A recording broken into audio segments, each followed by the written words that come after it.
मेरे प्यारे दोस्त, बहुत ही बढ़िया दोस्तों, स्वागत करता हूं आप सबका हर्षित सर के साथ एक और बढ़िया से लेक्चर में। और आज हमें चलना है इस लेक्चर के अंदर जापान। दोस्तों जापान अपन इसलिए चलेंगे क्योंकि जापान में इंतज़ार कर रहा है एक और हार्मोन, और उसे समझने के लिए थोड़ी बहुत बात जापान की तो होनी ही चाहिए। हम लोगों ने सबसे पहले जिस हार्मोन के बारे में आज डिस्कस करना है उस हार्मोन का नाम है जिब्रेलिन। आप में से बहुत सारे लोगों ने इस हार्मोन का नाम पहले भी सुना होगा। तो हार्मोन जिसके बारे में आज हम लोग बात करने वाले हैं उसका नाम क्या रखा है हमने? जिब्रेलिन। हमने नहीं रखा, नाम है। दोस्तों नाम क्यों है उसके बारे में बात करेंगे, बट सबसे पहले एक कुछ चीज़ देखिएगा। एक्चुअली क्या है, जो धान का पौधा होता है, इस धान के पौधे में एक बार एक बीमारी देखी गई, और वो बीमारी क्या थी दोस्तों? वो बीमारी ये थी कि जो पौधे की लंबाई थी वो अत्यधिक लंबे थे, तो पौधे क्या हो गए? लंबे।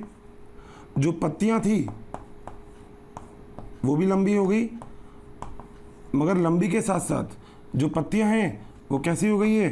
पीली। देखा जाए तो बीज में भी बहुत सारी समस्या थी इसमें। बीज मतलब सीड। और इस चीज़ में जब बाद में देखा गया तो हम लोगों ने ये माना कि ये जो रोग हो रहा है, ये रोग किसकी वजह से हो रहा है? फफूंद की जैसे। किसकी जैसे? फफूंद। दोस्तों एक वैज्ञानिक थे जिनका नाम था कुरोसावा। इस कुरोसावा वैज्ञानिक ने ढूंढा एक कवक जिसके से रोग होता था, और उसका नाम था जिब्रेला फ्यूजिकोराई। दोस्तों कुरोसावा ने ये बोला कि ये जो फसल में फफूंद की वजह से जो रोग होता है, ये रोग होता है जिब्रेला फ्यूजिकोराई की वजह से। और ये जो जिब्रेला फ्यूजिकोराई हम लोग समझते हैं, इसके बारे में बाद में रिसर्च की गई थी। दो वैज्ञानिक जिनका नाम था याबुता व हयाशी। और दोस्तों याबुता और हयाशी ने फफूंदों में से एक वृद्धि नियंत्रक पदार्थ को ढूंढा। वृद्धि नियंत्रक पदार्थ। और दोस्तों इस वृद्धि नियंत्रक पदार्थ का नाम क्या था? जिब्रेलिक अम्ल। दोस्तों जिब्रेलिन हार्मोन को हम लोग जिब्रेलिक अम्ल भी बोल देते हैं। तो या तो आप जिब्रेलिक हार्मोन को पढ़ो या फिर जिब्रेलिक अम्ल को, बात दोनों की एक ही है। यहाँ तक बात क्लियर है? आगे चलें। अब दोस्तों हुआ क्या कि याबुता और हयाशी ने जब जिब्रेलिक अम्ल ढूंढा तो वर्तमान समय तक, कौन से समय तक? वर्तमान समय तक लगभग जो खोज हो चुकी है वो 136 जिब्रेलिक एसिड की हो चुकी है। कितने एसिड की? 136। ठीक है, मगर हम लोग प्रथम जिब्रेलिक एसिड की बात करते हैं। प्रथम जिब्रेलिक अम्ल की बात करते हैं, तो वो क्या है? GA3, मतलब जिब्रेलिक अम्ल 3। और दोस्तों यहाँ पे दो कवक, मतलब जो जिब्रेलिक एसिड GA24 और GA25, ये दोनों के दोनों फफूंद से प्राप्त किए जाते हैं। फफूंद से क्या करते हैं? इसे प्राप्त करते हैं। बात सही है दोस्तों। जिब्रेलिक अम्ल के बारे में ये चीज़ जानना पहचानना बहुत ही ज़्यादा ज़रूरी है कि जो जिब्रेलिक अम्ल होता है वो बहुत ही स्पष्ट होता है। स्पष्ट करने का मतलब मैं आपसे इसलिए बोल रहा हूँ क्योंकि जिब्रेलिक अम्ल जो होता है इसके बहुत सारे कार्य होते हैं जो आज के टाइम में हम लोग करते हैं। पौधे की लंबाई की बात हो, चाहे फिर वो बीज की बात हो, बहुत सारी चीज़ों के बारे में हम लोग जिब्रेलिक अम्ल को यूज़ में लेते हैं। यहाँ तक की बात में कोई दिक्कत नहीं। तो ओवरऑल अभी तक जो बात बताई वो बात बिल्कुल क्लियर होगी। और वो बात यह है कि जो जिब्रेलिक अम्ल होता है इसको सबसे पहले जिब्रेला फ्यूजिकोराई जो एक कवक है उससे निकाला गया, और निकालने के बाद इसका नाम दिया गया जिब्रेलिक अम्ल। जिब्रेलिक अम्ल को हयाशी और याबुता ने वृद्धि नियंत्रक पदार्थ की तरह देखा और फफूंद से इसे बूंद के रूप में या फिर द्रव्य के रूप में क्या किया? प्राप्त किया। दोस्तों प्रथम जिब्रेलिक अम्ल की अगर हम बात करें तो वो होता है GA3, और आज तक लगभग 136 जिब्रेलिक अम्ल खोज लिए गए हैं, जिसमें GA24 और GA25 यानी कि 24 और 25 इनकी खोज की गई फफूंद से। ठीक है, यहाँ तक का ये वाला पॉइंट आप सबको बहुत अच्छे से समझना होगा। मेरे ख्याल से ज़्यादा कोई दिक्कत वाली बात है नहीं।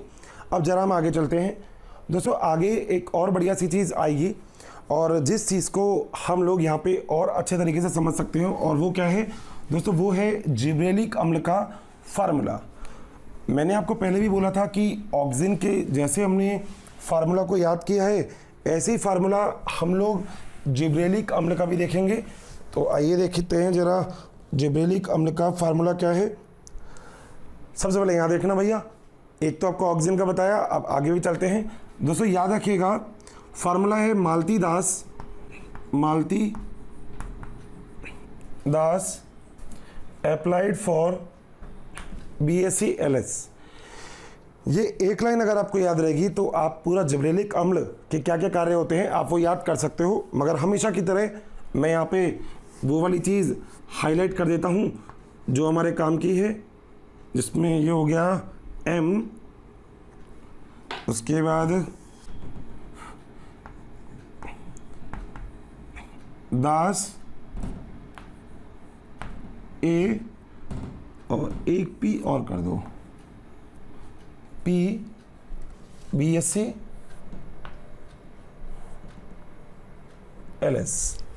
तो मालती दास ने किस चीज़ के अप्लाई किया?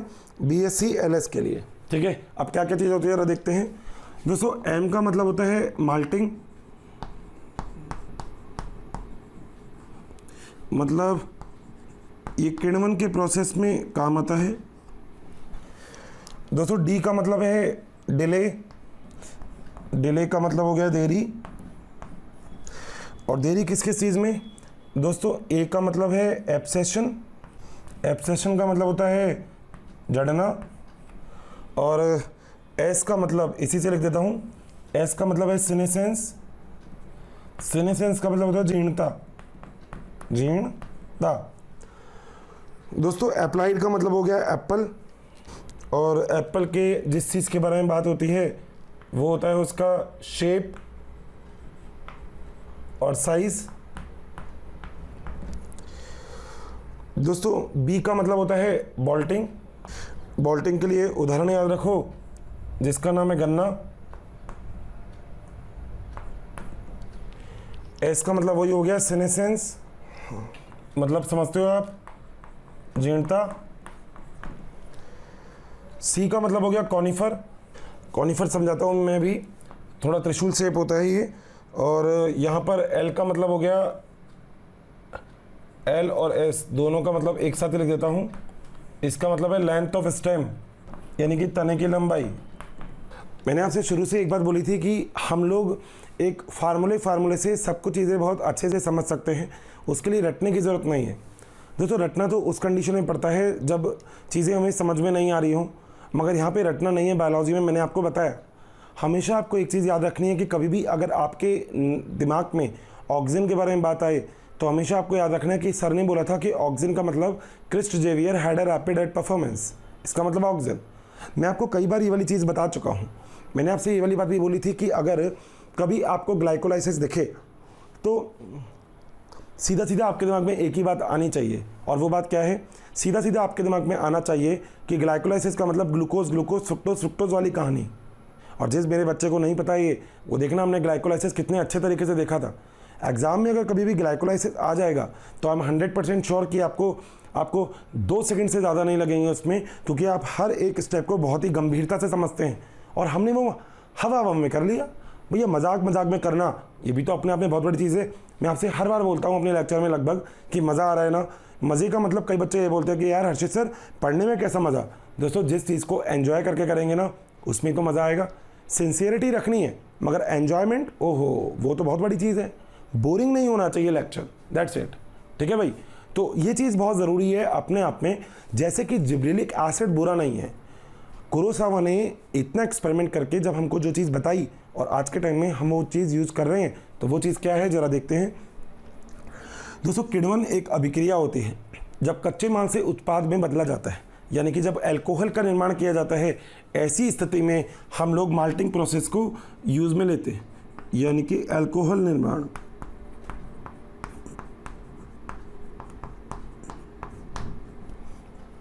ठीक है, तो जब हम अल्कोहल का निर्माण करते हैं तो उस स्थिति में हम लोगों के लिए सबसे बड़ी चीज़ क्या है, वो है जिब्रेलिक एसिड। तो याद रखना, जिब्रेलिक अम्ल के लिए या जिब्रेलिक अम्ल को हम लोग किण्वन के प्रयोग में यूज़ में लेते हैं, पहला पॉइंट। बात क्लियर। दूसरी चीज़ दोस्तों, दास, दास का मतलब है डिले, डिले का मतलब देरी, यानी कि किस किस चीज़ में देरी कर सकता है ये। एक तो है झड़ना, कई बार ऐसा हो जाता है कि जो चीज़ें होती है वो झड़ जाती है, तो झड़ने में अगर आपको देरी करवानी है, बाल झड़ने की बात नहीं कर रहा हूँ मैं, तो पादप के अंदर कई बार पुष्प वगैरह जो होते हैं उनके झड़ने में अगर आपको देरी करवानी है तो आप जिब्रेलिक एसिड का उपयोग कर सकते हो। अगली चीज़, ए का मतलब होता है एब्सेशन, बता दिया। एस का मतलब सीनेसेंस, बुढ़ापे में देरी। भाई जैसे आपको बुढ़ापा आता है ऐसे पादप को भी आता है, तो जो पादप का बुढ़ापा है उसके अंदर, पादप के अंदर फलों को रखने की जो काबिलियत है वो पूरी तरह से नहीं रह पाती।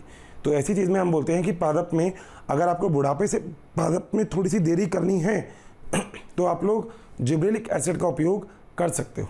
बात सही है। आगे चलते हैं। आगे है एप्पल। दोस्तों सेब, सेब का आकार बड़ा होगा और सेब की आकृति बड़ी होगी, सेब और साइज बड़ा होगा, तो कौन नहीं खरीदेगा इसे, ठीक है। इसके लिए हम लोग निर्माण करते हैं प्रोमेलिन का। किसका? प्रोमेलिन। मैं यहाँ पे इसको लिख रहा हूँ, जरा प्लीज़ इसको ध्यान से देखिएगा। दोस्तों प्रोमेलिन में होता है जिब्रेलिक अम्ल के साथ आप लोग साइटोकाइनिन को यूज़ करते हो, और साइटोकाइनिन भी एक हार्मोन होता है। तो जिब्रेलिक अम्ल के साथ किसको यूज़ में ले लिया? साइटोकाइनिन। और इन दोनों को यूज़ में लेने के बाद आप लोग इससे जो सेब होता है उसका आकार बढ़ा सकते हो। सेब का आकार क्या कर सकते हो? बढ़ा सकते हो अगर आप यूज़ में लेते हो प्रोमेलिन। तो प्रोमेलिन एक बहुत ही इंपॉर्टेंट चीज़ होती है जो हम जिब्रेलिक एसिड और साइटोकाइनिन के साथ यूज़ में ले सकते हैं। भाई उत्पादन बढ़ाना अपने आप में इम्पॉर्टेंट है, मगर जो आप उत्पादन बढ़ा रहे हो वो देखने में बहुत अच्छा होना चाहिए। भाई दो अलग अलग दुकानें लगी हुई है, एक के पास सेब छोटा, एक के पास सेब बड़ा, तो कौन सा सेब खरीदने की कोशिश करेंगे? बड़े वाला सेब, हर कोई वही खरीदता है, ठीक है। तो सेब का अगर आकार आपको बड़ा करना है तो आप जिब्रेलिक एसिड का उपयोग कर सकते हो। अगली चीज़ बीएससी। बीएससी का मतलब होता है बॉल्टिंग। दोस्तों बॉल्टिंग क्या होती है? आप लोगों ने सुना होगा जैसे गन्ना। अब गन्ना कौन सा अच्छा होगा ये बताओ। गन्ना मेरे हिसाब से आप लोग उस गन्ने को अच्छा मानेंगे जिस गन्ने में ये जो पर होते हैं, इनके बीच में पर संधियाँ हैं, ये वाली जो चीज़ है ये बड़ी होनी चाहिए, यानी कि इंटरनोड बड़ा होना चाहिए, ठीक है। अगर गन्ने का ये वाला हिस्सा बड़ा है तो कहीं ना कहीं गन्ने का आकार भी बड़ा होगा। तो दोस्तों इस हिस्से को बढ़ाने के लिए, इस हिस्से को बढ़ाने की जो बात होती है वो बढ़ाने की बात कौन सी होती है? बॉल्टिंग। तो बॉल्टिंग का मतलब होता है पादप में जब हम नोड के बीच की जो दूरी होती है जब हम वो बढ़ा देते हैं, तो दोस्तों इसको हम बोलते हैं नोड। तो जब नोड के बीच की दूरी हम बढ़ा देते हैं, पैर के बीच की दूरी, तो इस चीज़ को हम क्या बोलते हैं? बॉल्टिंग। अगली चीज़ एस, सीनेसेंस मतलब जीर्णता, पता है आपको, अभी भी समझाया आपको। अगली चीज़ है कॉनिफर। थैंक यू स्टूडेंट, हमें इतना प्यार देने के लिए। डेली काफ़ी संख्या में स्टूडेंट हमारे वीडियोस को देख रहे हैं और उसका लाभ उठा रहे हैं। बच्चों आप सभी से मेरी ये रिक्वेस्ट है कि प्लीज़ नीचे दिए गए डिस्क्रिप्शन में दिए गए लिंक को प्रेस करिए और अपना एनरोलमेंट कराइए। बच्चों इसके साथ ही जिन बच्चों को यहाँ पर डाउट सेशन की भी ज़रूरत है, साथ ही मटेरियल्स की भी ज़रूरत है, वो सभी हमारे प्रीमियम कोर्सेज को भी रजिस्ट्रेशन करवा सकते हैं। कॉनिफर का मतलब होता है कुछ इस प्रकार के पादप, यानी कि कॉनिफर जो प्लांट होते हैं उनको डेवलप करने के लिए भी कौन सी चीज़ ज़रूरी है? जिब्रेलिक अम्ल ज़रूरी होता है। और लास्ट है लेंथ ऑफ स्टेम, यानी कि स्टेम की आकृति बढ़ाना। और ये आप गन्ने से समझ सकते हो कि गन्ने में भी आपने यही काम किया है, तना बढ़ा दिया। तो इसका एक एग्जाम्पल आप लोग गन्ने का कर सकते हो, गन्ना, ठीक है। अगर आप ध्यान से देखें तो दोस्तों ये सब एग्जाम्पल हैं आपके पास जिब्रेलिक अम्ल के। याद रखिएगा, ऑक्सीजन के लिए आपको एक ही फार्मूला बताया, उसका नाम क्या था? Christ Xavier had a rapid eight performance, और ये था ऑक्सीजन। अब हम बात करते हैं जिब्रेलिक एसिड की। जिब्रेलिक एसिड का मतलब है मालतीदास अप्लाइड फॉर BSc-LS। मालतीदास ने BSc-LS के लिए क्या किया? अप्लाई। और जब मालतीदास ने BSc-LS के लिए दोस्तों अप्लाई किया तो अप्लाई करने में हमारा काम पूरा हो गया। और हमारा काम क्या था? हमारा काम ये था कि हम पूरा का पूरा जिब्रेलिक एसिड समझ गए केवल एक ही फार्मूला से। चीज़ें मिक्स नहीं होनी चाहिए, मिक्सिंग में बहुत दिक्कत होती है। मिक्सिंग में ये होता है कि हो सकता है ये चीज़ कहीं चले जाए। और याद रखना, मैंने आपको इस चैप्टर में बताया था कि ये चैप्टर सबसे टिपिकल माना जाता है, क्योंकि इस चैप्टर में एक चीज़ का कैरेक्टर या विशेषता कभी दूसरे में चली जाती है, पता ही नहीं लगता कि ऑक्सीजन का कैरेक्टर था या इसका था। अब अगर मैं आपसे पूछूं कि पाइनएप्पल के लिए, पाइनएप्पल अनानास के लिए, फ्लावर के लिए, पुष्पन के लिए कौन ज़रूरी होता है, तो आपको पता है Christo Xavier had a rapid eight performance, किसका नाम था? ऑक्जेन का। और इसके अंदर उदाहरण भी आपका क्या हो गया? ऑक्जेन। सीधी सी बात है। तो कंफ्यूज होने वाली स्थिति मेरे दोस्तों किसी की भी नहीं होनी चाहिए, ध्यान से ये चीज़ समझ लेना। तो दोस्तों ये एक उदाहरण था हमारे पास किसका? जिब्रेलिक अम्ल का। Maltidas applied for BSc LS। Malti का मतलब है माल्टिंग, एम का मतलब माल्टिंग का मतलब किण्वन के प्रयोग में काम में आता है। डी का मतलब डिले, डिले का मतलब देरी, पीछे देख सकते हैं आप। डी का मतलब डिले और डिले का मतलब होता है देरी। देरी किस किस चीज़ में? बुढ़ापे में और झड़ने में। किसी चीज़ के झड़ने में और बुढ़ापे में देरी करने के लिए भी जिब्रेलिक अम्ल का उपयोग होता है। तीसरी चीज़ अप्लाइड, अप्लाइड का मतलब एप्पल, एप्पल के लिए हम लोग यूज़ में लेते हैं प्रोमेलिन। जो प्रोमेलिन होता है बहुत ही ज़रूरी चीज़ होती है, और प्रोमेलिन जिब्रेलिक एसिड और साइटोकाइनिन का एक मिक्सचर होता है, एक सॉल्यूशन का मिक्सचर होता है जिसको पादप के ऊपर दिया जाता है। मगर याद रखना दोस्तों, जिब्रेलिक एसिड जब आप किसी भी पादप को देंगे तो केवल उसी पादप तक रखेगा, ये आगे वाली संतति में ये वाले गुण नहीं आएंगे। मतलब अगर एक पौधा है और आपने उसमें जिब्रेलिक एसिड का छिड़काव कर दिया, एग्जाम्पल करिए प्रोमेलिन का, तो केवल उसी पौधे के जो सेब या फल वगैरह जो भी हैं वो अपने आकार को बढ़ाएंगे। ऐसा नहीं होगा कि उसकी आगे वाली संतति के अंदर भी वो वाले गुण चले जाएंगे, नहीं, ये जीन के ऊपर नहीं जा रही चीज़, क्योंकि आपको पता है जो चीज़ जीन के ऊपर जाएगी वही अगली संतति में जाने का कार्य करती है। तो ये अगली संतति में नहीं जाएगी। क्यों नहीं जाएगी? क्योंकि ये चीज़ जीन के ऊपर नहीं जाती। बात सही है? अच्छे से ठीक है। अब दोस्तों अब हम बात करते हैं बॉल्टिंग जो होता है वो क्या होता है। गन्ने के अंदर बॉल्टिंग देखी जाती है, आपको बहुत अच्छे से ये चीज़ पता है। और बॉल्टिंग का मतलब होता है जो गन्ने के बीच में दूरी होती है इसको बढ़ाना। आपने गन्ने का जूस पिया होगा तो आप अच्छे से समझ सकते हैं, मैंने ही पिया तो मैं भी समझ सकता हूँ। अगली चीज़ है स्टेम, वो मतलब आप इसको स्टेम या सेनेसेंस कुछ भी कर सकते हैं। सी का मतलब कॉनिफर, तो कॉनिफर को डेवलप करना। कॉनिफर का मतलब कोन, कोन का मतलब इस तरीके से वो आइसक्रीम की कोन खाते हैं ना, वैसा कुछ कोन। अगला है लेंथ ऑफ स्टेम, यानी कि गन्ने के जो लंबाई होती है, तने की लंबाई होती है उसको बढ़ाना। यहाँ तक कोई दिक्कत मेरे किसी दोस्त को नहीं? अब सुनिएगा दोस्तों, हम कई बार हम एंटी जिब्रेलिन का यूज़ में लेते हैं, यानी कि अगर हम चाहते हैं कि जिब्रेलिक एसिड का जो कार्य है वो ढंग से नहीं हो पाए, रुक जाए, तो हम लोग यूज़ में ले सकते हैं एंटी जिब्रेलिन। दोस्तों एंटी जिब्रेलिन में हम लोग यूज़ में लेते हैं फॉस्फोन डी, ठीक है। फॉस्फोन डी जो होता है इसका उपयोग किया जाता है एंटी जिब्रेलिन के लिए, या फिर LR, ALAR। तो या तो आप LR को यूज़ में ले सकते हो या फॉस्फोन डी ही, इन दोनों को हम एंटी जिब्रेलिन की तरह यूज़ में लेते हैं। एंटी जिब्रेलिन का मतलब होता है जिब्रेलिन के प्रभाव को ख़त्म करना। तो याद रखिएगा दोस्तों, ये वाला फार्मूला आपके लिए बहुत काम का होने वाला है, जिस फार्मूले का मतलब है माल्टीदास अप्लाइड फॉर BSc LS। शुरू से अभी तक की चीज़ों में कोई दिक्कत नहीं होनी चाहिए, ठीक है। कुरोसावा, हयाशी, दोनों की बात क्लियर है। धान के पौधे में क्या पंगा हो रहा था, अच्छे से क्लियर होना चाहिए। सबसे पहला जिब्रेलिक एसिड GA3 है। कितने जिब्रेलिक एसिड ढूंढ लिए गए? 100 से ज़्यादा और लगभग 136 के आसपास। जिब्रेलिक एसिड में सबसे इंपॉर्टेंट ये होता है कि जो जिब्रेलिक 24 और 25 होता है फफूंद से प्राप्त किया जाता है। जिस कवक से आप इसको प्राप्त करते हो उसका नाम है जिब्रेला फ्यूजिकोराई, ठीक है भाई। तो यहाँ तक कि ये वाला पॉइंट आप लोगों को सबको अच्छे से याद रखना है। फिर हम आगे चलते हैं। आसान कर दिया है चीज़ों को। अब कभी भी जिब्रेलिक एसिड सुनो तो इतनी सी बात बोलनी है, माल्टीदास अप्लाइड फॉर BSc LS, और हो गया जिब्रेलिक एसिड। नोट करिएगा, फिर आगे चलते हैं। अब हम एक और हार्मोन के ऊपर चलते हैं। हार्मोन पे हार्मोन, हार्मोन पे हार्मोन निपटा देंगे, एक एक हार्मोन, ठीक है। और इस हार्मोन की श्रेणी में एक और हार्मोन जो अब हमारे सामने आया उसका नाम है साइटोकाइनिन। क्या नाम है? साइटोकाइनिन। यहाँ लिख देता हूँ मैं। दोस्तों साइटोकाइनिन को याद करने के लिए तो बहुत सारी चीज़ें हैं, मगर सबसे पहले इसका जो नामकरण किया गया था वो एक वैज्ञानिक थे जिनका नाम था स्कूग। तो एक वैज्ञानिक जिनका नाम क्या था? स्कूग, इन्होंने इसका किया नामकरण। और आप खोज भी कह सकते हैं, आप कह सकते हैं स्कूग वही वैज्ञानिक है जिन्होंने इसकी क्या की थी? खोज की थी, ठीक है। इसके बाद दोस्तों एक वैज्ञानिक और आए जिनका नाम था मिलर, और इन्होंने मछलियों के शुक्राणु से, ध्यान से सुनिएगा, मछलियों के शुक्राणु से इन्होंने साइटोकाइनिन हार्मोन की खोज की। तो एक और वैज्ञानिक, जिन वैज्ञानिक का नाम क्या था? मिलर है। मिलर जो मिल गए सबसे वो हो गए मिलर। और मिलर ने इनको जो खोज की थी वो कहाँ से की थी? मछली के शुक्राणु से।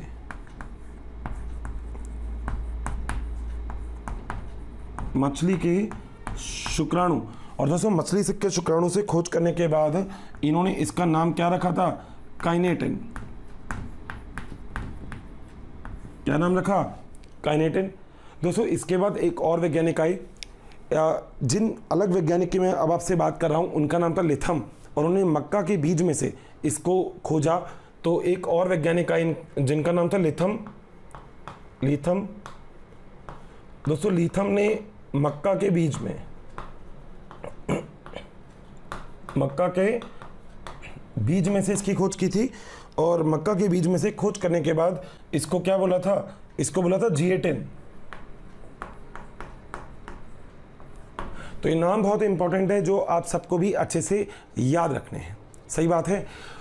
दोस्तों इतनी सब चीज़ों के बाद अब हम बात कर लेते हैं उस अच्छी सी चीज़ की जिसकी आप सबको बहुत ही ज़्यादा नीड है और आप सबको बहुत ही इंतज़ार है उस चीज़ का, वो है उसका फार्मूला। दोस्तों फार्मूला क्या है, फार्मूला है, वापस से लिख देते हैं, एडवांस सेट बाय CM। अब जिन जिन चीज़ों की हमें ज़रूरत है भाई उनको अलग कलर से कर देते हैं। हमें ज़रूरत है A की, हमें ज़रूरत है T की, हमें ज़रूरत है C की, हमें दे दो C, ये S भी हमें दे दो, और ये C और CM भी हमें दे दो। फार्मूला हो गया advance ticket collection set by CM। CM ने कहा भैया मेरी पहले से टिकट करवा दो, मैं तो भागने वाली हूँ, ये बोल दिया CM ने। बिल्कुल बात सही है। अब जरा देखते हैं, देखो इसमें होता क्या है। दोस्तों एडवांस का मतलब जो A है इसका मतलब है एपिकल डोमिनेंस। मैं लिखता जा रहा हूँ तो ध्यान से देखते रहना इसको। एपिकल डोमिनेंस, मैंने आपसे बोला था इंग्लिश और हिंदी दोनों में ध्यान देना है। इसे हम बोलते हैं शीर्ष प्रमुखता, ठीक है। अगली चीज़ है T और C। दोस्तों T का मतलब और C का मतलब दोनों का एक साथ है। इस T और C का मतलब एक साथ आ जाएगा, जिसका मतलब है टिश्यू कल्चर। समझाऊंगा मैं। इसे हम बोलते हैं उत्तक संवर्धन, ठीक है। S का मतलब है शूट इनिशिएशन, इस कलर से लिख देते हैं।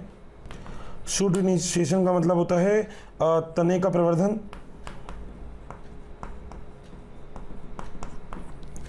दोस्तों यहाँ पर जो अगली चीज़ है जिसे हम बोलते हैं क्या, जिसे हम बोलते हैं यहाँ पे C, जिसका मतलब होता है साइटोकाइनेसिस।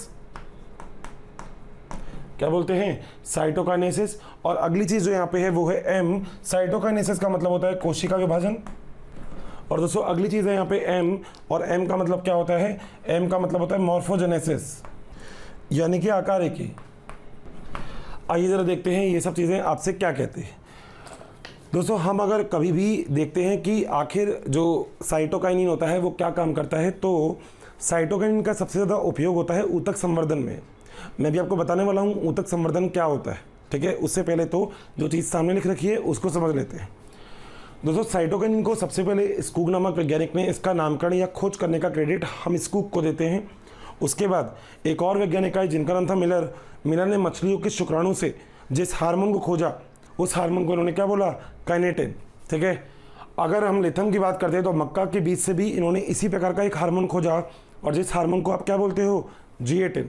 तो दोस्तों एक हो गया काइनेटिन, एक हो गया GA10, दोनों बात क्लियर। अब है बात कुछ तो गड़बड़ है दया की, गड़बड़ खत्म करने की। गड़बड़ खत्म करने के लिए हमें एक फार्मूला याद रखना है, advance ticket collection set by CM, यानी कि CM ने अपनी पहले से टिकट करवाने के लिए बोल दिया। अब दोस्तों पहली बात आती है यहाँ पे शीर्ष की प्रमुखता। देखो क्या चीज़ होती है, आप लोग हमेशा जानते हो कि जो तना होता है उस तने में ये जो तना है, ये वाला भाग जो है, इस भाग को पहले ही डेवलप किया जाता है, यानी कि पहले ही इसको परिवर्धित किया जाता है। तो इस भाग को परिवर्धित करने के लिए आप लोग शीर्ष प्रमुखता को यूज़ में लेते हो, यानी कि पहले ऊपर वाला भाग क्या होगा, डेवलप। अगली चीज़ है उत्तक संवर्धन। दोस्तों उत्तक संवर्धन एक प्रयोगशाला में की जाने वाली प्रक्रिया है। और आखिर उत्तक संवर्धन क्या होता है। दोस्तों उत्तक संवर्धन में आप लोग ऊतक का संवर्धन करवाते हो। इसका मतलब अगर मैं आपसे ये कहूँ कि किसी कोशिका को आपको सबसे अधिक मात्रा में वृद्धि करवानी है तो आप क्या कहोगे, आप कहोगे सर कोशिका को वृद्धि कैसे करवाएं। सर कोशिका को वृद्धि के लिए जो चीज़ चाहिए आप सब कुछ दे दीजिए कोशिका को, तो कोशिका अपने आप ही वृद्धि करने लगेगी। मैं कहूँगा बिल्कुल सही है। अब दोस्तों यहीं पे ही आप ये वाली बात बहुत अच्छे से क्लियर कर सकते हैं, और वो क्या चीज़ है, वो ये है कि आप कोशिका की वृद्धि को अच्छे से देख सकते हैं कि कोशिका की वृद्धि कैसे। जी तो हो गया। उसके बाद आता है तने का प्रवर्धन अगर हमें करना है तो भी हम साइटोकिनिन को उपयोग में लेंगे। उसके अलावा दोस्तों कोशिका के विभाजन की दर को अगर हमें वृद्धि करवानी है तो भी हम साइटोकिनिन का ही क्या करेंगे, उपयोग। ठीक है। और सबसे अंतिम चीज़ वो है आकारिकी। दोस्तों मॉर्फोजेनेसिस बहुत ही इंपॉर्टेंट चीज़ होती है और मैंने आपको पहले भी बताया था आकारिकी क्या होती है। आप जो बाहर से देख पाते हैं वो होती है मॉर्फोलॉजी या आकारिकी। तो आकारिकी को आप केवल और केवल बाहर से देख सकते हैं, उसे हम क्या बोलते हैं, आकारिकी। तो बाहर से देखने वाली चीज़ होती है आकारिकी। ये बहुत ही ज़रूरी चीज़ है जो हम समझ लेते हैं। बात सही है दोस्तों। इतनी सब चीज़ों के बाद अब मैं आपको एक बहुत ही ज़रूरी चीज़ के बारे में बताना चाहूँगा। और वो ज़रूरी चीज़ क्या है दोस्तों? वो ज़रूरी चीज़ है कि आखिर साइटोकिनिन का उपयोग हम लोग कहाँ और कैसे करते हैं, उसको भी समझ लेते हैं, क्योंकि उसमें हमें एक चीज़ बहुत ही ज़रूरी समझने को मिलेगी। तो देखते हैं, आइए। ये सब कुछ क्लियर है? मिटा दे इसको, रब कर दें। ओके, देखो दोस्तों, अब साइटोकिनिन में एक चीज़ और जो साइटोकिनिन को बहुत ही इंपॉर्टेंट बनाती है वो क्या है, वो देखते हैं ज़रा। देखते हैं।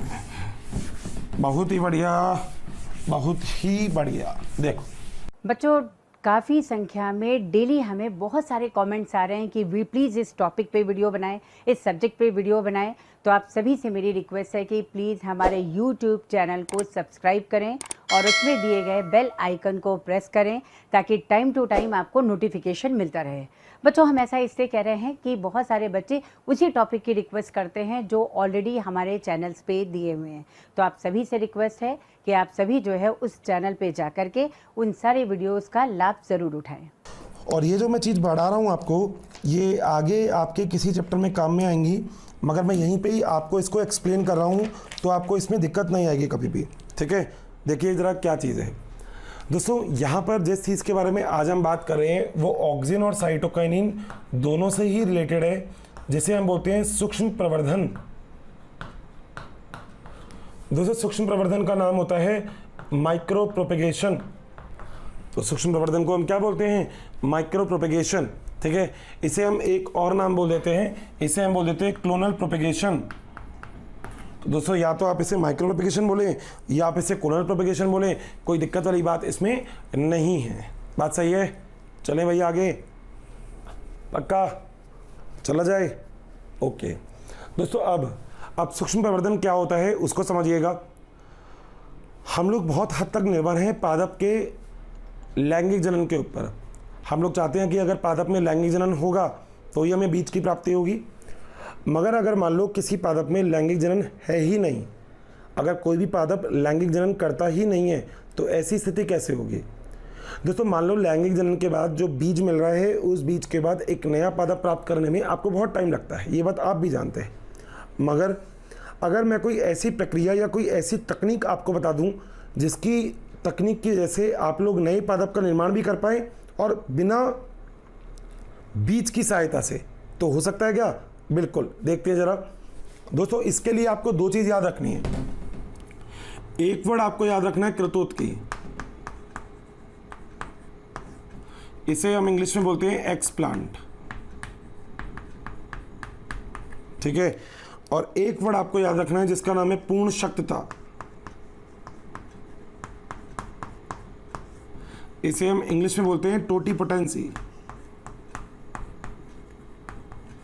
ये दो वर्ड मेरे सभी दोस्तों को अच्छे से याद होने चाहिए क्योंकि दोनों वर्ड बहुत ज़रूरी हैं। ठीक है। अब आखिर ये दोनों वर्ड आपसे क्या कहते हैं, ज़रा वो चीज़ देख लेते हैं दोस्तों। पादप का ऐसा कोई भी भाग, ध्यान से सुनिएगा बस, और कोई दिक्कत नहीं है। पादप का ऐसा कोई भी भाग जो एक नए पादप का निर्माण कर सकता है, उस भाग को हम बोलते हैं कृतोत्की। और कृतोत्की के अंदर वो ताकत जो उससे एक नए पादप का निर्माण करवा सकती है, उसे हम बोलते हैं पूर्ण शक्तता। कितना आसान है। मैंने क्या बोला आपसे? मैंने आपसे कहा कि पादप का ऐसा कोई भी भाग जो नए पादप का निर्माण कर सकता है, उसे हम बोलते हैं कृतोत्की। मगर वो बीज नहीं होगा, वैसे तो बीज कर सकता है, मगर आप ऐसा भी बोल सकते हैं कि बीज के अलावा पादप का ऐसा कोई भी भाग जो नए पादप का निर्माण कर सकता है, उसे हम कृतोत्की कहते हैं। और कृतोत्की के अंदर वो ताकत जिससे वो नए पादप का निर्माण उससे हो जाता है, उसके हम बोलते हैं पूर्ण शक्तता। अब ये क्या होता है वो देखते हैं दोस्तों। कभी भी आपने माली को देखा होगा आपके घर पे लगाते हुए घास, तो माली कभी भी बीज लेके नहीं आता है, माली घास ही लेके आता है क्योंकि घास के तने के अंदर ये ताकत होती है कि उससे एक नए पादप का निर्माण हो सकता है। बात सही है क्या? बिल्कुल। आपने एक और चीज़ सुनी होगी, पत्थर चट्टा, ब्रायोफाइलम। पत्थर चट्टा के अंदर भी जो पत्ती होती है उसके अंदर गुण होता है कि उसकी पत्ती से नए कलिका का निर्माण होता है और उससे एक नए पेड़ का निर्माण हो सकता है। दूसरी बात, तीसरी चीज़, आपने सुना है गन्ना, गन्ने की जो परसंधि है उनको काट दिया जाता है, लगा दिया जाता है और नए गन्ने का निर्माण हो जाता है। बहुत ही जल्दी हो जाता है ये कार्य। जल्दी क्यों हो जाता है दोस्तों? बीज को अंकुरित होने में समय लगता है, मगर ये तो पहले से ही अंकुरित हैं। ये केवल और केवल विभाजन करने की प्रक्रिया को दर्शाते हैं, जिसकी वजह से हम लोग ये कहते हैं कि कृतोत्की के द्वारा एक नए पादप का निर्माण हो सकता है। बात सही है? अब आप ये कहेंगे सर आपने ऑक्सिन और साइटोकाइनिन में बोला था कि कृतोत्की की उपयोगिता है, तो आखिर कैसी है? दोस्तों कृतोत्की की उपयोगिता ऑक्सिन और साइटोकाइनिन के लिए क्या है, उसके लिए हम प्रयोगशाला में एक नए पादप का निर्माण कैसे करते हैं, आइए ज़रा उस चीज़ को देखते हैं। दोस्तों प्रयोगशाला में निर्माण करने के लिए सबसे पहले तो इसको इस तरीके से एक ब्लॉक में बना देते हैं अपन, तो ये सेपरेट हो जाएगा। ठीक है भाई? चलो भाई, इसका काम तो हो गया। ठीक है, अब हम पढ़ते हैं कि आखिर ये प्रोसेस है क्या। देखिए दोस्तों, हम इसमें कुछ पद रखते हैं। जो पद कौन कौन से हैं? इसमें है पद संख्या 1 या स्टेप फर्स्ट भी लिख सकते हो।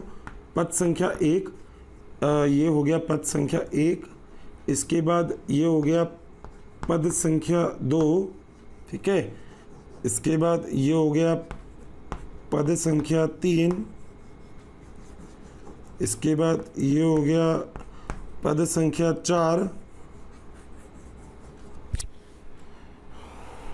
इसके बाद ये हो गया पद संख्या 5। ठीक है, अब हम कैसे करेंगे ज़रा देखिए दोस्तों। इसमें हम लोग एक चीज़ और रख सकते हैं, जो पद संख्या हो जाएगी 6। ठीक है भाई, अब ज़रा चलते हैं कि आखिर इन पदों में क्या क्या चीज़ होती है। सबसे पहले आता है पद संख्या 1। क्या होता है दोस्तों? मैं पहले लिख देता हूँ, शायद उसके बाद आपको आसानी से समझ में आ जाएंगे। पद संख्या 1 में आप लोग पादप का चयन करते हो और ये पादप रोग रहित होना चाहिए। ध्यान से देखना, सबको समझ में आ जाएगा। पद संख्या 2 में आप लोग चयन करते हो कृतोत्की का,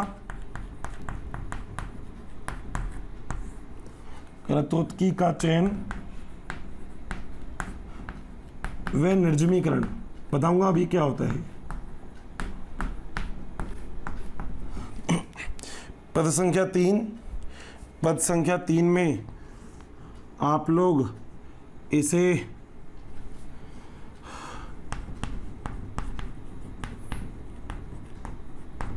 तना माध्यम में स्थानांतरित कर देते हो। पद संख्या 4 आप इसे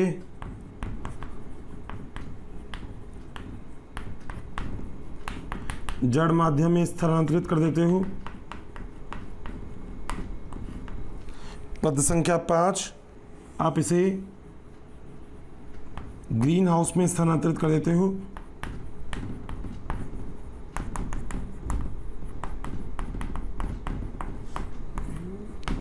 एंड पद संख्या 6 आप इसे स्थानांतरित कर देते हो। कहाँ पर? सामान्य वातावरण में स्थानांतरण। ध्यान से सुनेंगे तो चीज़ें समझ में आ जाएंगी बहुत अच्छे से। ठीक है, ध्यान से सुनना पड़ेगा, मगर उसके लिए दोस्तों हम लोग कैसे और क्या करते हैं इस पूरे प्रोसेस में, वो चीज़ को समझने की कोशिश करते हैं। अगर हम लोगों के पास एक पादप है जिसके अंदर मान लो बीज नहीं है, तो हमें उससे एक नए पादप का निर्माण कैसे करना है। सबसे पहले हम इस पादप में से वो वाला भाग निकालते हैं जिस पादप से नए पादप का निर्माण हो सकता है। यानी कि सबसे पहले तो हम बहुत सारे पादपों में से चयन करते हैं एक अच्छे से पादप का, यानी कि पहला हो गया पादप का चयन। आपका प्रयोग इस चीज़ पर निर्भर करता है कि रोग तो नहीं है पादप को, तो पादप को रोग नहीं होने चाहिए। और रोग रहित पादप प्राप्त करने के लिए आप सबसे पहले क्या करते हो? एक अच्छे से पादप का क्या करते हो? चयन करते हो। बात सही है? जब आप एक अच्छे से पादप का चयन कर लेते हो तो अब आपको और थोड़ा सा आगे चलना है, और थोड़ा सा आगे की अभिक्रिया ये है कि अच्छे से पादप में से अब वो वाला भाग निकालते हो जिसके पास कृतोत्की है। जो कृतोत्की का मतलब जिसके पास सुपर पावर है, जो पूर्ण शक्तिता दिखा सकता है।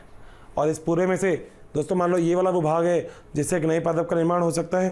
बात सही है, यानी कि आपने कृतोत्की का चयन कर लिया। आगे एक चीज़ है निर्जमीकरण। दोस्तों निर्जमीकरण का मतलब होता है अवांछित सूक्ष्मजीवों को हटाना।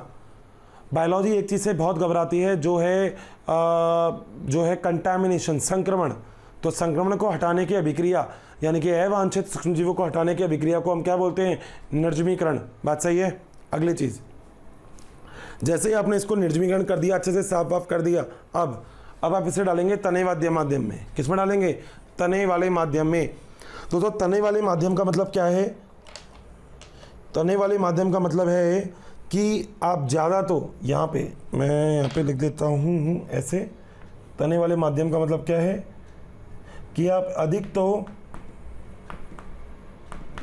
साइटोकाइनिन डालते हो एवं कम आप क्या डालते हो? ऑक्सिन। तो तने का निर्माण हो जाता है। मतलब दोस्तों आप एक ऐसा माध्यम लेते हो, एक ऐसा लिक्विड लेते हो जिसके अंदर साइटोकाइनिन की मात्रा अधिक हो और ऑक्सीजन की मात्रा कम हो, तो ये आपने एक तने वाला माध्यम ले लिया। अब लेने के बाद क्या होता है? इससे धीरे धीरे तने का निर्माण हो जाता है। ठीक है, तने के निर्माण के बाद आप इसको अब एक जड़ वाले माध्यम में डालते हो। और जड़ वाला माध्यम क्या होता है? तो जड़ वाला माध्यम होता है कि अधिक मात्रा में तो ऑक्सीजन और कम मात्रा में साइटोकाइनिन। ठीक है, तो ऑक्सीजन की मात्रा अधिक रख देते हैं और साइटोकाइनिन की मात्रा कम रख देते हैं, क्योंकि आपको पता है ऑक्सीजन क्या निर्माण करता है? जड़ का। आप देख सकते हैं जो भी आपको पढ़ाया था उसके अंदर लिख रखा है ये। अगली चीज़ दोस्तों, जब इससे तने और जड़ का पूरा निर्माण हो गया तो अभी कहीं ना कहीं एक छोटा सा पौधा आपको मिल गया, कुछ ऐसा छोटा सा पौधा। थोड़ा सा तने का निर्माण हो गया, थोड़ा सा जड़ का निर्माण हो गया। ठीक है, अब दोस्तों आप इसे एक ऐसी जगह पे स्थानांतरित करते हैं जहाँ पे ग्रीन हाउस हो। ग्रीन हाउस का मतलब एक ऐसी जगह जहाँ पे सब कुछ दिया जाए, उसको पूरा पोषण दिया जाए, उसको देखा जाए तो कोई भी कंटामिनेशन नहीं हो आसपास और अच्छी सी कंडीशन हो, पूरी खाद वाद सबको दी जाए, तो छोटे से पौधे से एक बड़ा पौधा आपको निर्माण मिल जाता है। मैं हो गया बड़ा। अब क्योंकि जैसे ही पौधा ग्रीन हाउस के अंदर आपने अच्छे से उसको सार संभाल कर दी, बहुत अच्छे से। ग्रीन हाउस ऐसा जैसे वेंटिलेटर होता है, तो ग्रीन हाउस में आपने उसकी अच्छे से सार संभाल कर दी, उसके बाद आप उसको सामान्य वातावरण में ले जाके क्या कर सकते हैं? स्थानांतरित कर सकते हैं। तो ये पूरी प्रक्रिया होती है किस चीज़ की? ये पूरी प्रक्रिया होती है उस चीज़ की जब आप बात करते हैं कि एक कृतोत्की के द्वारा एक नए पादप का निर्माण करना। याद रखना कृतोत्की क्या है? पूरे पादप का वो भाग जिससे नए पादप का निर्माण हो सकता है, क्योंकि इसके अंदर जो ताकत है उसे हम बोलते हैं पूर्ण शक्तता। बात सही है दोस्तों, ये चीज़ बहुत ज़रूरी है एग्ज़ाम पॉइंट ऑफ व्यू से भी, और ये आपको अच्छे से समझनी है। ठीक है, बहुत ही अच्छे से। ठीक है, एक चीज़ याद रखना दोस्तों, यहाँ पे तने का मतलब होता है स्टेम और जड़ का मतलब होता है रूट। बहुत कन्फ्यूज़न होता है कि पहले रूट आएगा स्टेम आएगा। दोस्तों इंग्लिश जब पढ़ते हैं तो पहले PQRS आता है, आर पहले एस बाद में, मगर यहाँ पे उल्टा पहले एस फिर आर। ये चीज़ याद रखना। इंग्लिश की जब आप अल्फ़ाबेट पढ़ते हो ABCDEFGH, तो पहले क्या आता है? PQ, फिर आता है आर, फिर एस, पहले रूट फिर शूट, मगर यहाँ पे पहले शूट फिर रूट। तो एस को स्टेम या फिर शूट बोल सकते हैं। इतनी चीज़ों में मेरे हिसाब से कोई भी दिक्कत नहीं होगी भैया। और ये तीन चीज़ हमारे लिए बहुत ज़रूरी थी, ऑक्सीजन, जिबरेलिन और साइटोकाइनिन, जो थे प्रमोटर। प्रमोटर का मतलब जो रहते बढ़ावा, जो कहते भैया भागो ना, बहुत ही मज़ा आ रहा है, भागो। और ये क्या थे? प्रमोटर थे मेरे प्यारे दोस्तों। ठीक है, नोट कर लेना भैया, बहुत ज़रूरी चीज़ है, रटने की तो बात है ही नहीं। ठीक है, पादप देख लो, रोग नहीं हो। कृतोत्की के बाद उसके अंदर क्या करो? जड़ माध्यम में, सॉरी तने माध्यम में, फिर जड़ माध्यम में, उसके बाद ग्रीन हाउस में, उसके बाद नए पादप का निर्माण। बहुत ही बढ़िया, बहुत ही बढ़िया। ठीक है, नोट कर लो भैया, तुमसे तो बात करे जाओ, बस नोट करो फटाफट से। तो साथियों, हम लोगों ने अभी तक ये बात डिस्कस की कि आखिर किस तरीके से पादप में वृद्धि को प्रमोट करने वाले हार्मोन उपस्थित होते हैं। मगर दोस्तों अब हम बात करेंगे यहाँ पे एक ऐसे हार्मोन के बारे में, जो हार्मोन पादप में इन सब वृद्धि को रोकने का काम करता है।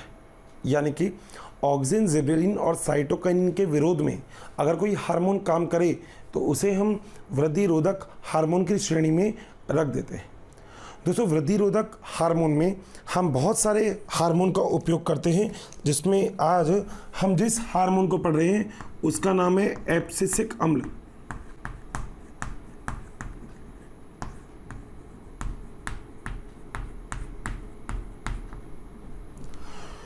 दोस्तों एब्सिसिक अम्ल को सबसे पहले एक वैज्ञानिक थे जिनका नाम था एडिकोड। क्या नाम था? एडिकोड। एडिकोड ने सबसे पहले इन्होंने खोजा था इसको कपास के पौधे में। और मैं यहाँ पे इसको लिख देता हूँ। सबसे पहले दोस्तों कपास के पौधे में। बच्चों, अगर आपको हमारे वीडियोस पसंद आए हैं तो इसे लाइक शेयर करना ना भूलें ताकि ये वीडियो सभी ज़रूरतमंद बच्चों तक पहुंच सके। बच्चों, आपके इतने अपार स्नेह के कारण हमारी पूरी मोशन टीम इतनी ज़्यादा मोटिवेटेड है और बेस्ट कंटेंट आपको उपलब्ध कराने के लिए हम सभी तत्पर हैं। कपास से वैज्ञानिक का नाम क्या था? एडिकोड। इन्होंने इसे खोजा और इन्होंने इसे नाम क्या दिया? एब्सिसिन। मगर दोस्तों उसके बाद एक और वैज्ञानिक आए जिनका नाम था बेयरिंग। और बेयरिंग ने इसे एसर की जड़ों से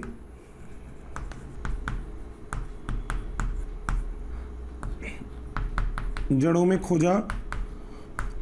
और खोजने के बाद दोस्तों इसका जो नाम इन्होंने रखा वो नाम क्या था? इसका नाम इन्होंने रखा एक बहुत ही विशिष्ट नाम, और जिस नाम को हम बोलते हैं डोरमिन।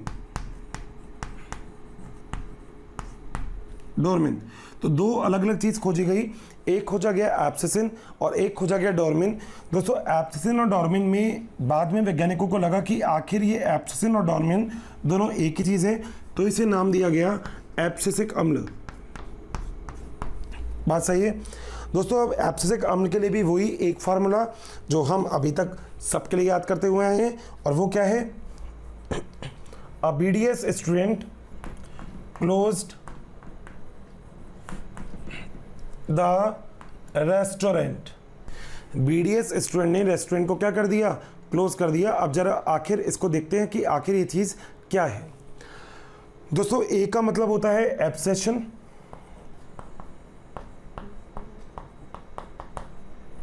एब्सेशन का मतलब वही होता है झड़ना। तो ये झड़ने को क्या देता है? बढ़ाता है। सही बात है। देखो फार्मूले की पर बात है, रटते रहोगे जिंदगी भर, मगर उससे अच्छा है हर्षित सर के फार्मूलेज याद रख लेना। दोस्तों बी का मतलब होता है बर्ड, और एस का मतलब होता है सीनेसेंस। सीनेसेंस का मतलब है जीर्णता। और ये क्या काम करता है दोस्तों? इस चीज़ को एब्सिसिक अम्ल जो होता है वो बढ़ावा देता है। नेक्स्ट थिंग जो है स्टूडेंट से, दोस्तों एस का मतलब है स्टोमेटा, और सी का मतलब है क्लोज्ड, यानी कि रंध्रों को बंद करने का क्या करता है ये कार्य। सही बात है। अगली चीज है रेस्टोरेंट। दोस्तों रेस्टोरेंट का मतलब होता है रेजिस्टेंस। रेजिस्टेंस का मतलब होता है प्रतिरोधकता।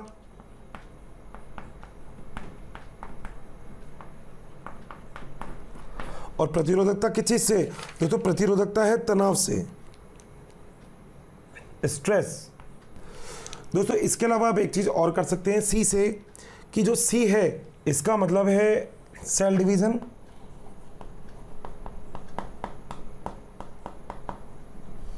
यानी कि कोशिका विभाजन। इसको ये क्या करेगा? अवरुद्ध।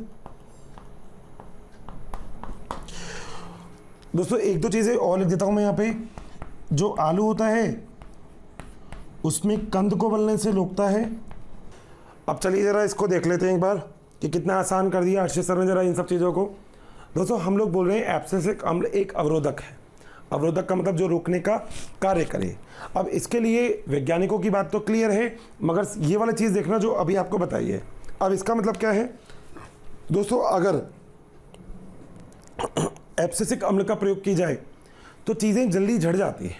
यानी कि झड़ने को बढ़ावा देने के लिए जिस हार्मोन का उपयोग हम करते हैं उसका नाम क्या होता है? एब्सिसिक अम्ल। यानी कि एक ऐसा हार्मोन जो झड़ने को क्या देता है? बढ़ावा। उसे हम क्या बोलते हैं? एब्सिसिक अम्ल बोलते हैं। अगली चीज़ दोस्तों बर्ड को बढ़ावा देने का, और एस मतलब सीनेसेंस जीर्णता को बढ़ावा देने का जो क्रेडिट है वो भी किसके पास है? एब्सिसिक अम्ल के पास। दोस्तों रंध्रों को बंद करने का काम भी यही करता है। और जब रंध्र बंद हो जाएंगे तो दोस्तों वाष्पोत्सर्जन की अभिक्रिया भी नहीं होगी, यानी कि ये वाष्पोत्सर्जन की अभिक्रिया क्या हो जाएगी, इसमें कम हो जाएगी। तो वाष्पोत्सर्जन की अभिक्रिया को कम करने के लिए भी कौन इंपॉर्टेंट है, एब्सिसिक अम्ल। बिल्कुल सही है, क्योंकि अगर रंध्र बंद हो जाएंगे तो वाष्पोत्सर्जन की अभिक्रिया नहीं होगी। तो एस से हो गया स्टोमेटा, मतलब रंध्र जो पत्तियों पर पाए जाते हैं, और सी का मतलब हो गया क्लोज, यानी कि वाष्पोत्सर्जन को बंद कर देना भी इसका ही काम है। अगली चीज़ दोस्तों, कोशिका की विभाजन की दर जो होती है उसको घटाने का काम करती है। अब आपने देखा था ऑक्सीजन और साइटोकाइनिन बढ़ा रहे हैं मगर घटा रहा है, तो देखिए कितना अलग काम कर रहा है ये। ठीक है, अगली चीज़ दोस्तों, रेजिस्टेंस यानी कि तनाव के समय जो एब्सिसिक अम्ल होता है वो सिंथेसाइज होता है, यानी कि सिक्रिएट किया जाता है, बनाया जाता है। ऐसा आप एब्सिसिक अम्ल के सामने बोल सकते हैं। तो कितना आसान है ना फार्मूला से, इतना आसान है कि अगर कभी भी साइटोकाइनिन आए तो आप बोलोगे Christ Xavier had a rapid eight performance. अगर कभी भी ऑक्सीजन आए तो आप बोलेंगे Christ Xavier had a rapid eight performance. Cytokinin आए तो आप बोलेंगे ओहो sir, Maltidas applied for BSc LS. Same condition है, सेम, बट केवल और केवल इन फार्मूलाज को लर्न रखना है बस, और कुछ नहीं। ठीक है, यहां तक नोट करिएगा। फिर आखिरी जो हमारे पास बच रहा है उसको भी निपटा लेते हैं, नोट करिए प्लीज। दोस्तों अब हम एक और आखिरी हार्मोन के बारे में पढ़ लें। और दोस्तों आज इस हार्मोन के बारे में हम बात करें, उसका नाम क्या है, इथाइलिन। दोस्तों पहले इथाइलिन को हार्मोन नहीं माना जाता था, मगर एक वैज्ञानिक जिन्होंने इथाइलिन को हार्मोन के नाम से सिद्ध किया उनका नाम था बर्ग। तो बर्ग ने इथाइलिन को हार्मोन सिद्ध किया। तो जो वैज्ञानिक थे उनका नाम क्या था, बर्ग। और बर्ग ने माना और सबको समझाया कि जो इथाइलिन होता है ये एक हार्मोन है। दोस्तों इस हार्मोन के लिए हमें वापस से एक फार्मूला याद करना है, और जो फार्मूला क्या है, add some raw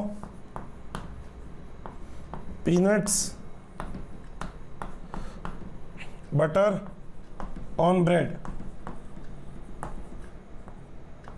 add some raw peanut butter on bread. दोस्तों ए का मतलब है एब्सेशन,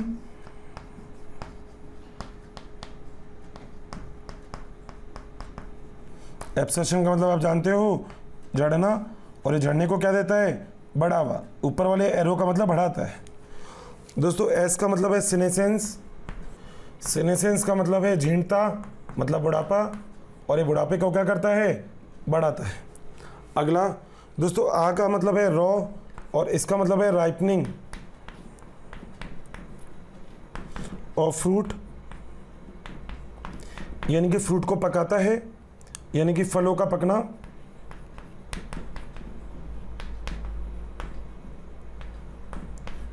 इसलिए इसे हम फल पकाने वाला हार्मोन भी बोलते हैं। पी का मतलब है पीनट्स, पीनट्स का मतलब मूंगफली, यानी कि मूंगफली को पकाना, या पीनट्स का जर्मिनेशन, पीनट्स का अंकुरण।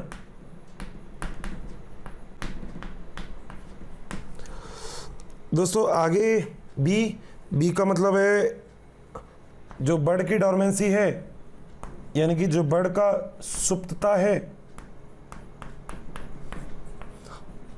उसको तोड़ता है ये।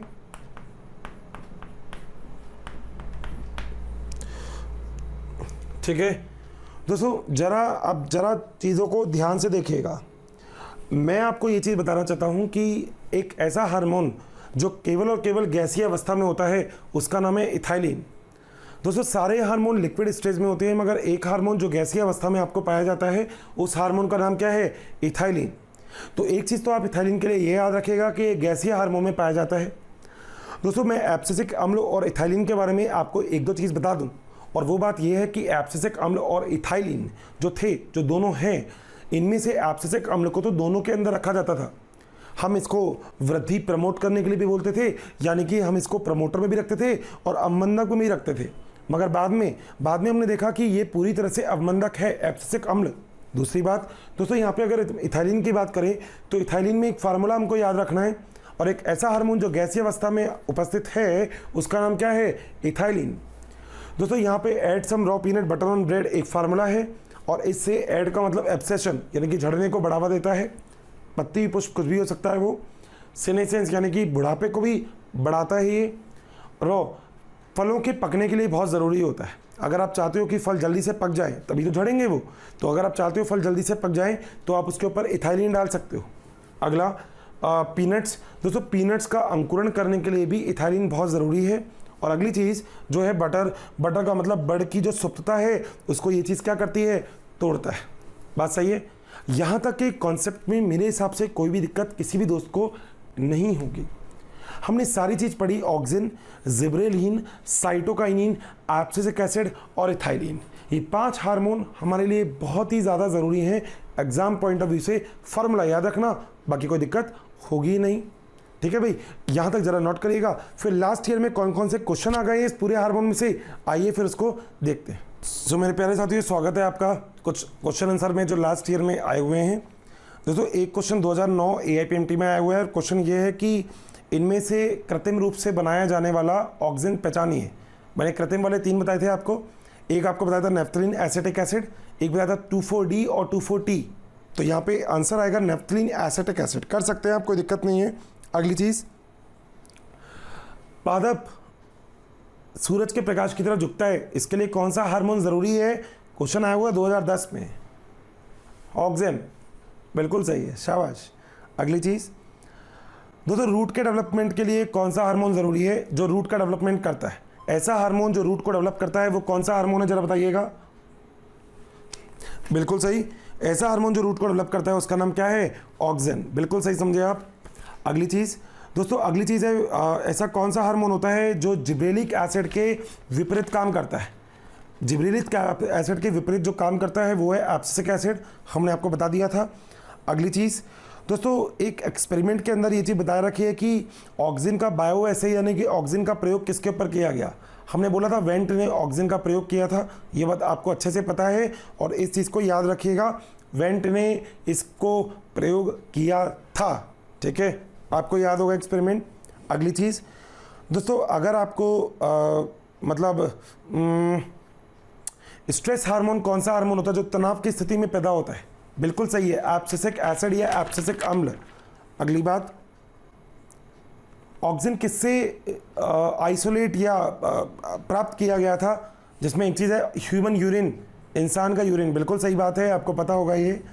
ठीक है, साइटोकिनिन क्या चीज़ होती है? काइनेटिन, जिएटिन और BAP, ये तीनों चीज़ याद रखना। साइटोकिनिन के 3 चीज़ें हैं, काइनेटिन, जिएटिन और BAP। ठीक है, बहुत बढ़िया। एक क्वेश्चन और दे रखा है, 2016 में आया हुआ है कि कौन सा हार्मोन जो होता है जो जाइलम के डेवलपमेंट को प्रमोट करता है? बताया था जाइलम को कौन करता है, कौन सा हार्मोन वृद्धि को बढ़ाता है और कौन सा स्ट्रेस हार्मोन है? तीनों जानते हो आप। अगली चीज़, एब्सिसिक अम्ल के लिए कौन सी चीज़ गलत है? दोस्तों प्लांट की उपापचय क्रियाओं में काम करता है, बिल्कुल गलत बात है, बिल्कुल भी सही नहीं है। जितने क्वेश्चन आए हैं हार्मोन के ऊपर से, आप वो सारे क्वेश्चन बहुत अच्छे से परफॉर्म कर सकते हैं, और ये सारे क्वेश्चन आप लोगों के लिए बहुत ही आसान है। ठीक है भाई, यहाँ तक के टॉपिक में हम लोगों ने ये बात बहुत अच्छे से क्लियर कर ली कि आखिर ऑक्सिन, जिब्रेलिन, साइटोकाइनिन और एब्सिसिक एसिड प्लांट को किस तरीके से प्रमोट करते हैं, प्लांट को किस तरीके से वर्क करते हैं। ये सारे हार्मोन का बल्क हम लोगों ने यहाँ पे देख लिया है। ठीक है दोस्तों, तो यहाँ तक की बात क्लियर अच्छे से? ठीक है, यहाँ तक नोट करिएगा। फिर अपन कल मिलते हैं दोबारा से एक अच्छे से आखिरी टॉपिक में, इस पूरे चैप्टर के मिलते हैं कल। पढ़ते रहिए, हंसते रहिए, मुस्कुराते रहिए। Thank you so much. बच्चों अगर आपको मेरी वीडियोस पसंद आई है तो बाकी के कंटेंट के लिए इस नंबर पे कॉल करें 180021217999। Thank you.